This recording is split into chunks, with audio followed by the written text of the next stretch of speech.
Assalamualaikum warahmatullahi wabarakatuh. Dalam rangka 75 tahun sastrawan Haris Effendi Tahar, saya ingin mempersembahkan sekedar catatan sebagai berikut. Tidak dapat tidak, Haris Effendi Tahar adalah jurnalis yang sangat cermat dan piawai dalam memilih peristiwa untuk dipotretnya. Layaknya seorang jurnalis foto di masa silam, ketika pemilihan momen menekan tombol kamera amat sangat diperhitungkan. Waktu pembekuan peristiwa di atas sebuah frame film harus amat sangat dipertimbangkan karena berbagai hal. Kecepatan rana atau shutter speed 1/60 detik itu harus benar-benar jatuh pada momentum yang paling penting dalam rangkaian peristiwa yang melintas di depan mata sang jurnalis. Momen 1/60 detik itu tidak dapat diulang. Perlu waktu dan sulit sekali untuk mencari momen berikutnya yang sama. Serta perlu dipertimbangkan jumlah jepretan dalam satu roll film yang hanya bisa merekam 36 frame. Begitulah Bang Haris dengan cerdik memilih momentum penutup dengan frame klimaks di cerpen-cerpennya. Lydia menubruk dan langsung kutangkap. Langsung kumasukkan ke dalam mobilku dan langsung kutancap gas. Entah akan kubawa kemana putri mamaku itu. Cerpen Si Padang tahun 1986. Cerpen itu adalah sebuah hasil jepretan kamera Bang Haris tentang sebuah masyarakat besar bernama Minangkabau di suatu momentum. Dalam frame 1/60 detik itu terpampang peran-peran utama Si Padang di rantau. Ada wajah Mama Haji Kiram Datuk Nan Kunyang Timbago Cahyonago, gelar megah yang memikul segerobak harapan orang sekampung, termasuk wajah ibu sebagai perwujudan masyarakat Minangkabau di kampung yang lugu, penuh sukacita dan menumpangkan segudang harapan terhadap sumbangsih tokohnya yang telah sukses sampai ditawari jadi calon bupati. Ada insert tentang perjuangan luar biasa yang mengantarkannya ke puncak keberhasilan seorang perantau. Yang diucapkannya, kan kalian tahu perjuanganku dulu. Kemudian, dalam frame amat singkat itu muncul potret keluarga yang ambiar sepeninggal seorang ibu yang orang Minang. Sampai-sampai si bungsu Lydia tidak punya lagi pemahaman tentang rambu-rambu batas pergaulan antar laki-laki dan perempuan. Lalu, sisi gelap wajah sang tokoh yang mama ndak tahu jo kemanakan. Tokoh yang jadi munafik dengan sekeranjang detail tersembunyi yang entahlah bagaimananya. Si fotografer, sang jurnalis, meletakkan dirinya di ground zero, tempat bom waktu itu akan meledak. Dia menjadi seorang calon tertuduh, seorang bako yang melarikan anak pisangnya dengan penuh kemasgulan. Entah akan kubawa kemana putri anak mamaku itu. Ungkapan itu mungkin bisa dibaca, entah akan dibawa kemana masyarakat Minangkabau ini. Begitulah, cerpen itu berhasil memotret dengan lengkap wajah-wajah Minangkabau pada suatu masa dan dibekukan pada sebuah frame 1/60 detik. Sebagai sebuah potret, ada objek yang jadi focus of interest. Terpampang sang mama dan anak beserta kemanakannya di tengah badai perubahan nilai. Sang jurnalis pemotret cukup setia dengan etik jurnalistiknya semisal keberimbangan. Bang Haris tidak lupa memberi figuran yang menjadi pembanding, seorang Mamak Basril yang anonim tapi sangat nyata memperlihatkan keminangkabawannya. Seorang mamak yang menjadi kayu gadang di tengah padang, tempat bernaung kepanasan, tempat berlindung kehujanan. Sebuah latar yang tidak menonjol tapi eksis sebagai penyeimbang bahwa masih ada mamak sejati orang Minangkabau di tanah rantau. Si aku yang bercerita masih punya tempat mengadu yang bisa diharapkan. Sebuah potret hitam putih yang cukup komplit. Kecermatan Bang Haris memilih momentum pemotretannya adalah sebuah kepiawaian yang terasah berpuluh tahun. Lihatlah bagaimana detik-detik sebelum bom atom Hiroshima yang akan meledak, ketika Nita dan Syafri bertemu di atas ngarai yang baru runtuh. Naluri kewartawanan Rus membuatnya cepat-cepat mengambil tustel dari dalam tasnya dan membidik, ceprot-cepret. Sedangkan Nita terlibat pandang-memandang dengan Syafri yang berada dalam rombongan resmi itu tanpa dapat berkata-kata. Cerpen Ngarai, tahun 1992. Sang jurnalis tidak lagi peduli tentang bagaimana dahsyatnya bom waktu itu akan meledak dalam imajinasi pembaca. Dia justru menyerahkan semua ledakan itu jadi kenangan dan imajinasi liar di benak setelah membaca cerpennya. Sebagaimana liarnya pikiran Marzam ketika melihat foto mayat yang dibuang di sungai itu ternyata dililit oleh kain batik pemberian ibunya. Foto mayat yang mengenaskan itu terpampang dengan lilitan kain batik di tubuhnya. Itu kan kain batik dari ibu, keluh Marzam.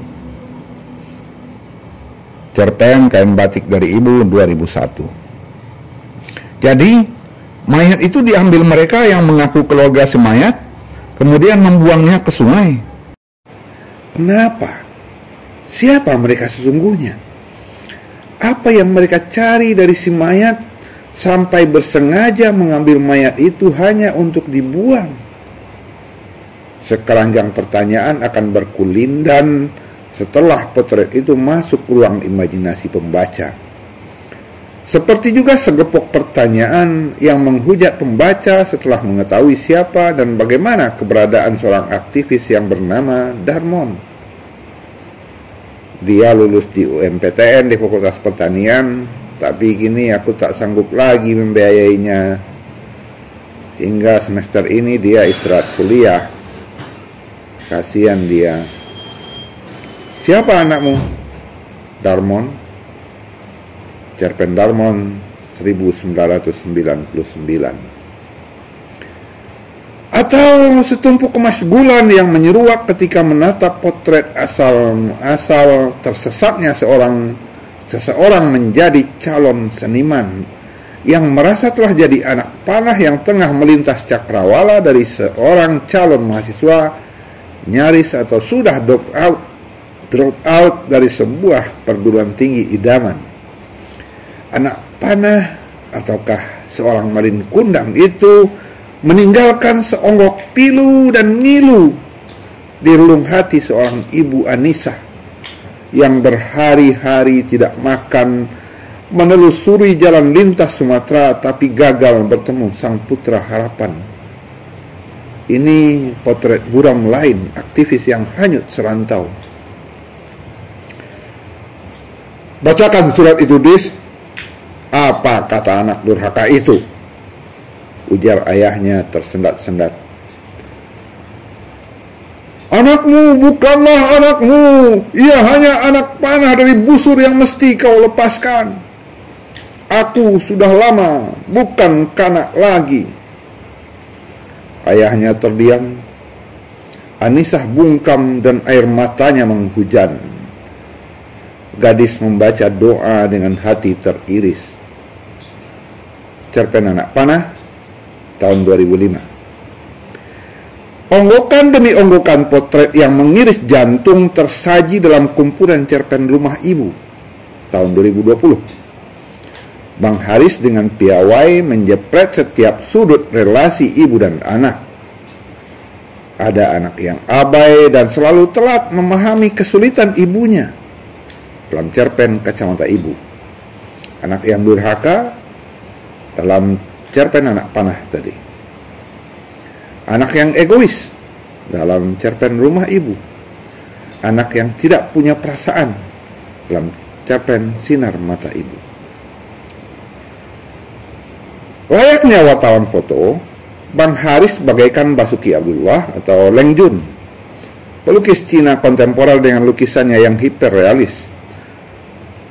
Haris mewujudkan lukisannya dengan pernik otentik, semungil apapun di kanvas terbatas yang disebut cerita pendek.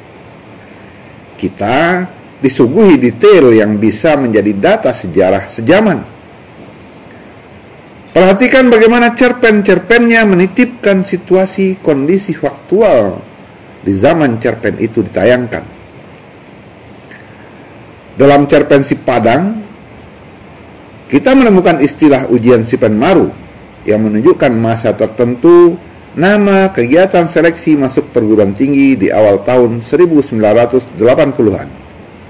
Setelah sebelumnya kegiatan itu bernama Proyek Perintis dan setelahnya bernama UMPTN seperti dalam cerpen Darmon.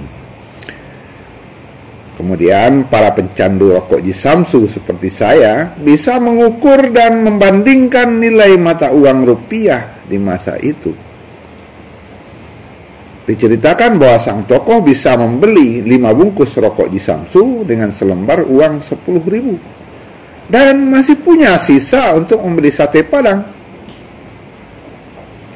Dalam cerpen Kain Batik dari Ibu, kita disuguhi potret mahasiswa Marzam yang menjadi garim sebuah masjid untuk membiayai hidup dan kuliahnya.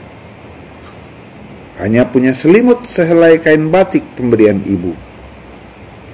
Dalam cerpen Ngarai misalnya, pembaca dapat menelusuri kembali peristiwa runtuhnya Ngarai Sianok di awal tahun 1990-an. Ketika cerpen bisa lebih berbicara, Bang Haris mungkin sedikit dari cerpenis yang tidak pindah ke lain hati. Pernah awalnya beliau menulis beberapa sajak, tapi tidak banyak dan tampaknya tidak berlanjut.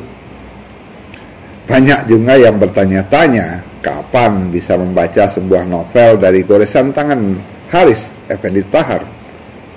Tampaknya belum akan, atau mungkin tidak akan pernah. Sebagaimana robohnya surau kaminya A.A. Nafis, cerpen Si Padangnya Haris Effendi Tahar memperoleh apresiasi, perhatian, bahkan polemik yang cukup bersipongang, menimbulkan kehebohan seantero tanah air. Mungkin dua cerpen itu boleh dinyatakan sebagai primus inter pares di antara karya-karya sastrawan Minangkabau dari segi perhatian dan polemik yang ditimbulkan. Viral istilah kiwarinya. Pertanyaannya, kenapa Si Padang menimbulkan polemik? Pro kontra. Banyak teori bisa menjelaskan fenomena itu. Tapi setidaknya kita bisa kemukakan sebuah pernyataan bahwa cerpen Si Padang berhasil menampilkan sebongkah diskursus sebuah topik yang tajam dan pedas, menyentil bahkan menohok banyak pihak. Semua perantau dan tokoh Minangkabau pastilah merasakan itu. Jelasnya cerpen Si Padang adalah cerpen yang berbicara, dalam arti berisi. Ada hal penting bagi banyak orang. Yang kita dengar itu adalah ledakan mercon pertanda pergantian tahun 2024 dengan tahun 2025 waktu saya merekam audio untuk tulisan ini.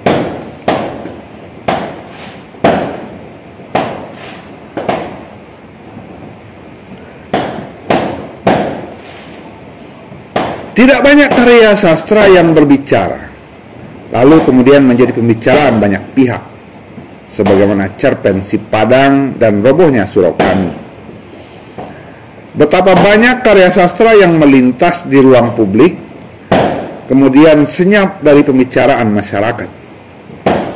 Mereka, karya-karya sastra itu mungkin sangat bermutu dan punya nilai seni yang mumpuni. Namun dari segi berbicara, menyuguhkan diskursus, bahkan sampai polemik, menyentuh kepentingan banyak pihak, mereka, karya-karya sastra itu belum mengajak untuk berbicara. Ada yang berpendapat, karya sastra yang hebat-hebat dan para penulisnya merasa telah selesai tugasnya ketika orang yang menyelesaikan membacanya jadi merenung, berpikir, berkontemplasi, lalu menghilang sebagai sebuah keindahan yang bersifat individual. Tidak ada lagi diskursus, apalagi polemik pro kontra. Semua selesai bagai jamaah yang selesai mendengarkan khutbah panjang yang mengharu biru, lalu sepi. Tampaknya Bang Haris dan mungkin almarhum A.A. Nafis adalah dua cerpenis yang tidak ingin berkhutbah panjang mengharu biru lalu membiarkan jamaah pulang dengan tertunduk, mungkin kekenyangan atau kelelahan atau merasa tak ada lagi yang perlu diperdebatkan karena semua sudah terjawab tuntas. Bang Haris memilih menghadirkan dengan piawai potret dengan wajah-wajah yang komplit, warna-warni, menghadirkan satu momen amat singkat, sebuah frame 1/60 detik yang tidak bertele-tele. Bukankah kata pepatah Cina, satu gambar cukup, tapi berbicara 1000 kata. Melalui berbagai momen-momen singkat dalam cerpen-cerpennya, Bang Profesor Haris Effendi Tahar telah menyuguhkan potret-potret amat terpilih untuk menggugah pembacanya. Kepiawaiannya memotret dan membidik wajah-wajah yang berbicara. Cerpen-cerpennya tidak berkhutbah, apalagi ceramah panjang berjela. Satu jepretan, sesudahnya terserah pembaca. Berawal dari sebuah pantai yang cukup menarik, pantai Teluk Sirih di Padang, kami mengucapkan selamat menapaki usia 75 tahun yang penuh makna. Bang Haris, kami tunggu potret-potret berikutnya. Assalamualaikum warahmatullahi wabarakatuh.